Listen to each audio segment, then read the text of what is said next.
जय शिवराय मित्रांनो रूफटॉप सोलरसाठी अनुदान देणाऱ्या पीएम सूर्यघर योजनेच्या अंतर्गत अर्ज केलेल्या लाभार्थ्यांना महावितरणच्या माध्यमातून एक SMS पाठवला जातोय आणि नेमका काय आहे SMS? हा SMS आल्यानंतर पुढील प्रक्रिया काय करायची आहे, लाभार्थ्यांना सोलरचा अनुदानाचा लाभ मिळेल का, या सर्वांच्या संदर्भातील सविस्तर अशी माहिती आजच्या व्हिडिओच्या माध्यमातून जाणून घेण्याचा प्रयत्न करणार आहोत।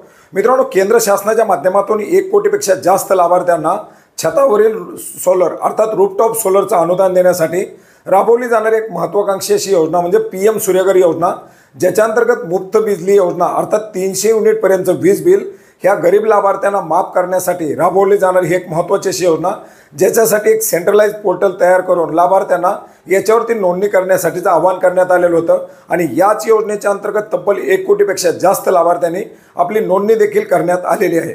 मित्रांनो, नोंदणी नॅशनल पोर्टलवरती झालेली आहे, याचं एक सेंट्रलाइज पोर्टल आहे, परंतु या सेंट्रलाइज पोर्टलवरती नोंदणी केल्यानंतर सुद्धा आता लाभार्थ्याला डायरेक्टली लाभ न देता या योजनेच्या अंतर्गत लाभार्थ्याला पात्र करून पुन्हा एकदा महाराष्ट्रामध्ये ही योजना राबवली जात असताना महावितरणच्या माध्यमातून आपल्या पोर्टलवरती अर्थात iSmartवरती अर्ज करण्यासाठी सांगितलं जात आहे।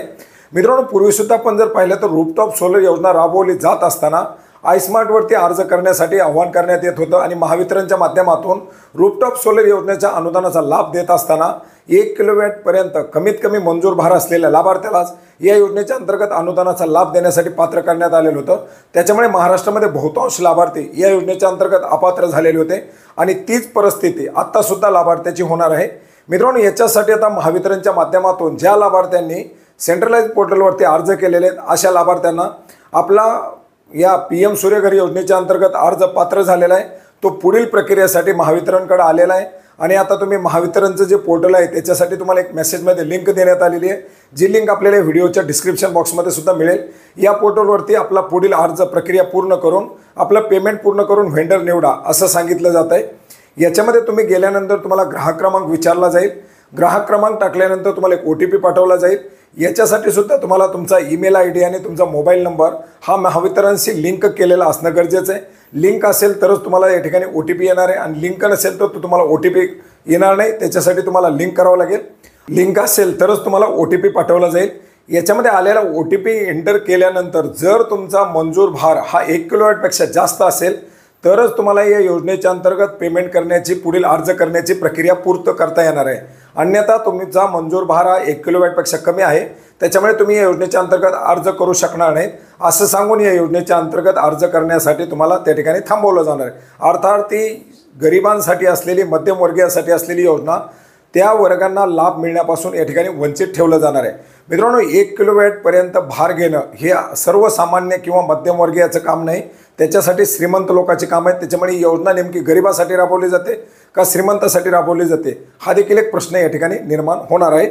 जर याच्या अंतर्गत तुमचा जर मंजूर भार 1 किलोवॅटपेक्षा जास्त असेल तर याचा अर्ज कसा करायचा याच्याबद्दल आपण यापूर्वीच व्हिडिओ बनवलेला आहे, तो व्हिडिओवरती तुम्ही सजेशनमध्ये पाहू शकता, डिस्क्रिप्शन बॉक्समध्ये त्याची लिंक देण्यात आलेली आहे। आणि जर तुमचा मंजूर भार 1 किलोवॅटपेक्षा कमी असेल आणि तुम्हाला जर मंजूर भार वाढवून घ्यायचा असेल तर ती प्रक्रिया सुद्धा तुम्हाला ऑनलाईन पद्धतीने पार पाडावी लागते।